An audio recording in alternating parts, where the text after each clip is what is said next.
যাইতে দেন।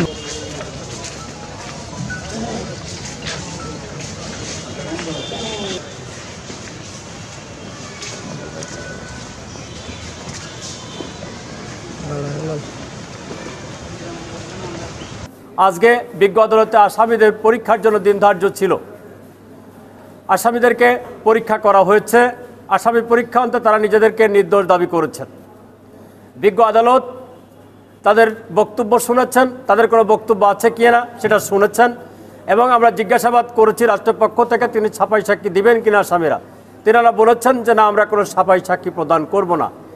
বিজ্ঞ আদালত সমস্ত কিছু শুনে পরবর্তী ধার্য তারিখ নির্ধারণ করেছেন আগামী 12/5/2025 রোজ সোমবার এই মোকদ্দমার যুক্তিতর্ক শুনানি অনুষ্ঠিত হবে।